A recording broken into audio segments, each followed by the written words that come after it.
Welcome back. Today we're going to talk about something that is absolutely crucial and I think is missing in many things in our world today, and that's budgeting. You look at issues that we face as a country and around the world. Recently, we've had countries go bankrupt because they have not budgeted correctly. And so, one of the most important things for you to learn from this course is how to budget. If you look at Congress here in the United States, your states, in fact, let's talk specifically about Utah real fast. One thing I'm extremely proud of is in the state of Utah, we have to have a balanced budget. This is something that we could not do. Now, every now and then, that means that the state will go out and get bonds to help be able to pay, but their expenses cannot be more than the income. Could you imagine what would happen is if the entire world followed those same rules? Every single country couldn't spend more than they made. If the United States, it would change everything around. And as you learn through history, as you learn in other classes you're taking, there's been a lot of talk over many years about a balanced budget amendment to our United States Constitution. You might be the generation that actually helps achieve that. And hopefully through this course you'll understand how necessary it is to ensure that you never ever spend more than you earn. It's not the way you can sustain your family. It's impossible to sustain a business. And as you can see from what's happening worldwide and here in the United States, it's impossible for a country to do what it needs to by spending more than it earns. So first of all, we want to talk about income. When talking about budgeting, income is one of the very first things. So you need to document your income. As we've seen with all the taxes taken from your paycheck, it's oftentimes a lot less than you think you're earning. You think you're making $5,000, but you're really pulling in a little over $3,000 after taxes and expenses. So you need to go through in your budget and you need to write down. Grab a piece of paper, right? Let's grab one right now. And in this piece of paper, you're going to take out your version of Brother Stevens' pen, and you're going to write in the corner, income. Then, you're going to draw a line down the middle, like that. Now, income can be, you're going to go through jobs, and so if you have one job, two jobs, say you're married, your wife has a job, so list down there 1, 2, 3 what you earn. Then you're going to go through and you're going to talk about your outgo. Okay? Outgo is what you spend. All right? There you go. And you're going to go through and you're going to list everything. Do. And we'll go through categories here in a second. In fact, you know what? Let's talk about the budget categories real fast. I think that's important. So on income, take your sheet of paper, write that down. Any money you get. And then at the very bottom,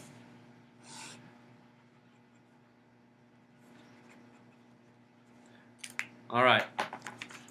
So under income, you're going to write right here, money you get, and then total it at the bottom. Then your outgo, you're going to list all of those. Let's go through real fast. I've actually gone through and prepared all the different categories that you should be looking at in your expenses. Okay? So that'd be another term for the outgo would be expenses, if you'd like to call it that. So when you're budgeting, one of the very first things that you need to budget is your tithing. Okay? For my church, the LDS church, it's a flat 10%. Very easy to manage in a budget. So I take from what I earn, I take that column, and on the right side, I automatically do 10%. That's the first thing I pay. That's the first thing I always recommend you pay. So whether that be tithing, offerings, charities, special needs. Okay? Secondly, food. You cannot survive without food. You need to provide for your family that way. So you're going to go through groceries, restaurants. Do you have pets? Make sure you put in there how much you spend on pet foods and treats. Next, shelter. You need to have somewhere to store the food and for your family to sleep at night. So do you have a mortgage? Do you have rent? Make sure you have your property taxes. Make sure in your budget, even though you don't spend it that month, that you have a line item for how much you're going to put in for any repairs on the house. When we bought our most recent home, we were smart, we were doing this, and within that very first year, my water main went out. Now, for those of you who don't know what that means from the street where the big pipe of water connects into there's a pipe that comes off the street that then goes into my house past the water meter, that burst. All of a sudden, we had this big just swamp in my front yard. Very expensive to fix. Then we had our sprinkler main burst. So the water that went to my house, we fixed that. Whew, done, dug it out. Then the sprinkler main burst. So now that was where the pipe connects that goes into my sprinklers. So another swampy mess. Luckily I live in a great neighborhood. One of our good friends came along and says, hey, hold on. So he drove to his work, came back, had a big caterpillar that just clawed it out and saved me hours and hours of work and labor, which is why you always choose a good neighborhood. So we had to fix that. Our water heater went out. You can't not have hot water. So we had to repair that. There's another, hundreds of dollars. Then a year later, the water heater went out again. Then you have my daughter. This was a funny one. We had a CO2 detector, right? I want to make sure my children are safe. So that goes into the plug. Well, at the time, I think she was 1 or 2 years old and had this cool penny. And I don't know if she wanted to hide it, but where the box was, you have the 2 prongs that come out of the box, right? That then plug into the wall, right? Does that make sense? Plugs into the plug. Well, she had dropped a penny, and it happened to fall right in between the 2. And what happens when you connect those together? Poof! Big fire. Burned up. So we had to fix that, right? Maintaining your property is absolutely important. You don't want to have burned up grass, do you? You want to have green grass, so you got to fix your sprinklers. You have to make sure that they work. You have to make sure electricity. We had our home was built in the mid 1900s, and so we had to go through and update our electrical. There's more money that goes out. This is why you budget every month. You may not spend it, but I promise you, eventually you will. Make sure there are places you can live in condos and townhomes and even single-family residences where you live in what's called an HOA. And so you have HOA dues. Typically, these are the type of communities where you have a lake that everybody shares, or swimming pools, or a gym, something that everybody shares together. And so those are on top of expenses. Next up, so you have food, you're living, you have a house to live in of some sort. Next up, don't you want to have electricity? So make sure in your budget you have electricity, water, heating, garbage, phones. I often talk with my in-laws about how life is more expensive nowadays. Think of it this way. So I spend about $200 a month for our cell phones, and I have a really good deal. Unlimited, right? I've got the iPhone 6 Plus, which is probably dating for those of you who are watching this later on. You're going to say, that's an old phone, right? But my iPhone. And we pay for that every single month. Well, when my in-laws were younger and they were first married, there weren't internet fees. There weren't cell phone fees. So think of it that way. So let's say your internet bill is just a flat $100 a month. Cell phone bill is $200. So there's $300 a month. Times 12 months, that's $3,600 that my in-laws weren't spending back when they were my age. Kind of interesting to think about, isn't it? Cable. You guys want to watch movies? Internet. I challenge you not to have internet at your house. If you figured out a way to do that, let me know, because my cell phones, my tablets, my laptop, my TV is a smart TV that uses the internet. My home security uses the internet to make sure that it powers and keeps us safe at night. Very, very important. Put that in your budget. Next up, clothing. A lot of people don't put this in their budget. And once again, you may not use it every month, but you will end up using it. So put in there what you think you're going to need to save up, right? So children's clothing. My kids grow, right? They need to actually look like they have a parent caring for them. So shirts, shoes, pants, leggings and church clothes and play clothes and hats and coats and mittens and scarves. And that's just them. That's what I need as well. I have a younger child who still has diapers. I have to put that in my budget every single month. I'm getting sad just thinking about all this money. Transportation. Make sure that's in your budget. Do you own your own car? So make sure that you have your fuel costs. Okay? A lot of people don't think about that. How much are you going to drive? So every week, how much fuel do you use?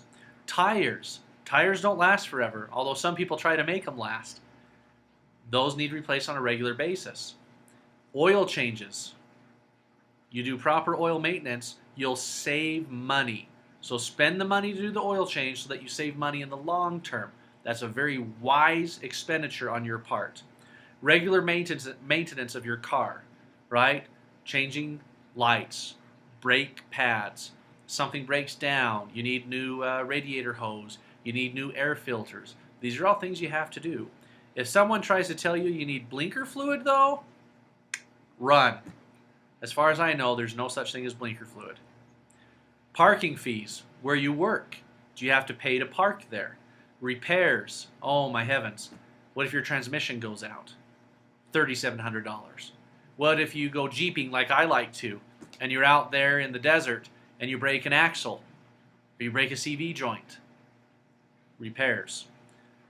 DMVs, every single year you have to make sure that you get safety and emissions depending on the year of your car, and make sure that you register it every single year. These are all fees you need to make sure you're budgeting for. Okay? And then vehicle replacement. Okay? That's if you have to replace your car. Now, fancy add-ons, things that you just are like, this would be so fun to have, like a new stereo that has a touchscreen display, that comes from your fund money. Okay? Medical. Even though you're healthy right now, you never know if you're not going to be. Case in point, my mom and dad were extremely healthy people. The first baby they had, C-section. Extremely expensive to have a C-section. Second child they had, C-section. Third and fourth children, all C-section. If they didn't have insurance, that would have completely ruined them. And even if you rack up bills, it is your responsibility to pay them. Okay? So if you don't have insurance, you're going to get bills. Pay them off. It may take you years. We're going to learn in our book, The Richest Man in Babylon, that we don't want to be slaves to our debt. Okay? So make sure you have money set aside every month for primary care, dental care, specialty care. Children need braces, right? You need glasses. Sometimes you have issues that come up. Do you have any medications that you have to pay for? Make sure that's in your budget. And then medical devices. One thing that seems to be going around, and I have a lot of friends that use these, are these CPAP machines to help them breathe at night. They all cost money. They are all things that we need to make sure that we put aside in our budgets. Sometimes that budget starts filling up in savings. But you know you have the money there because you're line iteming every single month. Next up, insurance. Do you have health insurance? Do you have homeowners insurance? Do you have renter's insurance? What about auto insurance? Okay, if an officer pulls you over, you have to show your license, registration, and proof of insurance. What about life insurance? If you were to pass away today, are you leaving any money for your family to cover the cost of the funeral? Are you leaving money for your family to take care of things if you're gone? Myself, as a sole provider for my family, if I were to pass away, knock on wood, it doesn't happen for many years. But I have life insurance because you know what? The last thing I want is my wife to be stressed out over money if something happens to me. For her to try to figure out a way to pay for a funeral. For her to have to go out and find a job instantly because her husband didn't leave anything behind. What about disability insurance? You get hurt. Next thing you know, you can't work anymore. So the income you had is gone. What are you going to do there?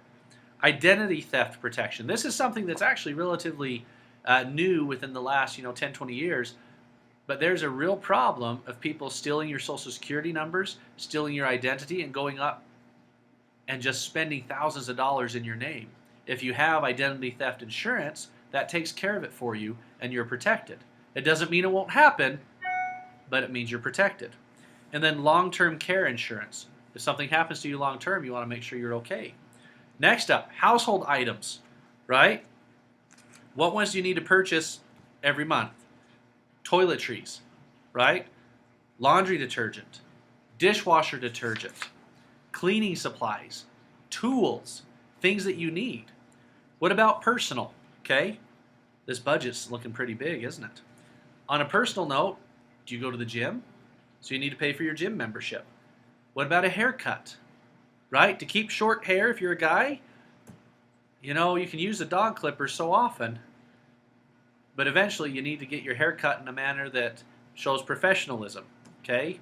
You can't have goofy hair like Brother Stevens, all right? You guys are going to look better. What about salon services? Okay, my wife likes to have her hair look pretty, and I want her to have her hair look pretty. So sometimes that means she needs to go into the salon and get it dyed or cut or whatever it may be. What about cosmetics? Okay, makeup, chapstick, anything cosmetic that you need to do. A babysitter. Do you want to go on a date? You need a babysitter. Can't just leave that baby in a crib all night. That would be extremely wrong. Okay, so you need a babysitter to watch them. What if all of a sudden, and I hope it never happens to anyone, but what if you get a divorce? Now you need to budget in child support and alimony. And what if you decide, hey, you know what, I want a couple magazines, or I want a subscription to Netflix or Gamefly, right? That's all monthly. Then, say you go to college, which all of you will, and you graduate, which all of you will. Next thing you know, you have to pay off debt, right? You have to pay off your mortgage. You have to pay down your credit card.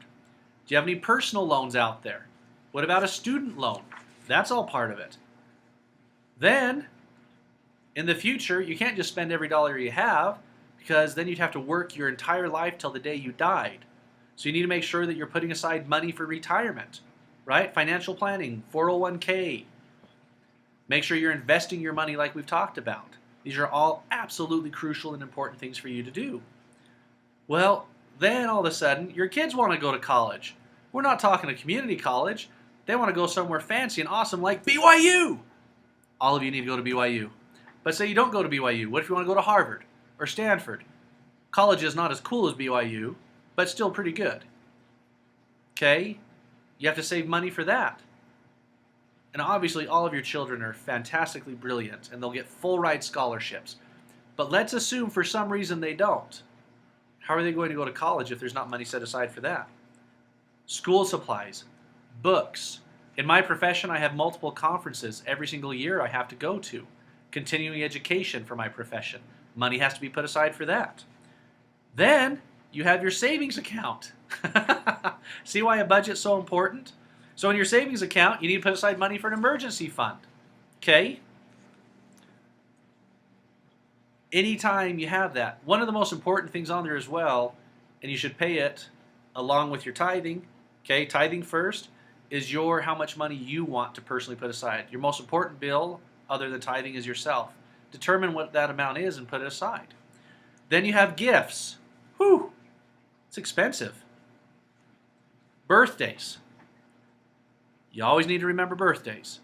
Anniversary. Okay, remember those anniversaries and get something special. Weddings. Your friends are getting married. You've got to get them something nice. Can't show up with a pack of bubble gum, because then you'll quit getting invited to weddings. And maybe that's some of your plans out there. You don't want to go to wedding receptions. They bore you. So in that case, get bubble gum, and then you won't get invited anywhere else. Christmas. How many of you love Christmas and you go all out and you get everybody gifts? Well, you better save up money to do that. One thing my wife and I do is all throughout the year, we will find deals and specials, 50% off, 70% off, things that we know we're going to be getting for Christmas. So the entire year, we're shopping the sales, shopping the sales, shopping the sales, shopping the sales. So come Christmas, we're not going out and spending thousands of dollars, and top dollar, mind you, because we've already gone through and we've made sure that we have Christmas taken care of. And there's always a few things you get towards the end, the candy and the stockings. And if you still believe in Santa, then obviously Santa will bring all that for you.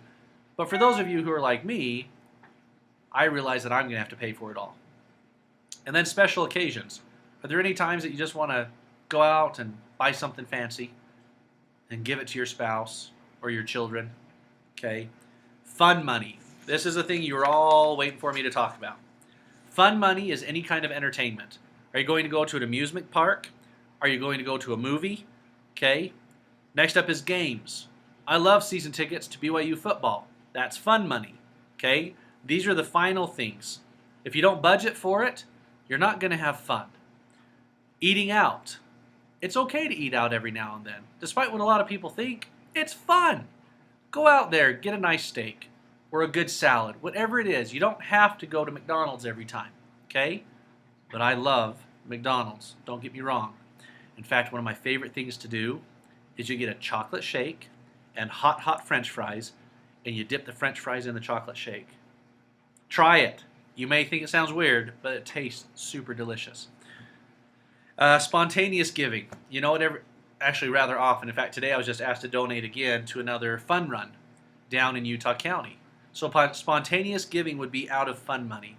Things that, I want to help and donate here, the honorary colonels or the highway patrol or the library or whatever it may be. There are things that you donate to that are that way. Vacations. How important are vacations? Honestly, I think they're extremely important personally.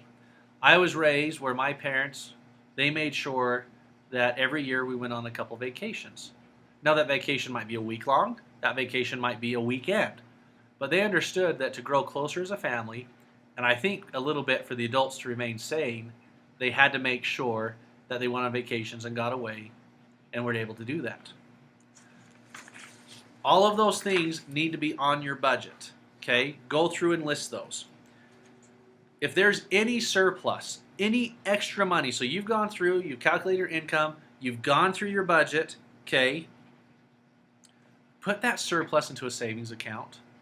Don't go out and just blow it on something, okay? A surplus should exist if you're debt-free, right? Isn't that the whole definition of a surplus? If you still owe money, you don't really have a surplus, all right? Save for the future. It's absolutely important, like we talked about. Save for specific needs like the college, okay? Go through those budget categories. And I look forward for you guys getting your homework done. Thanks.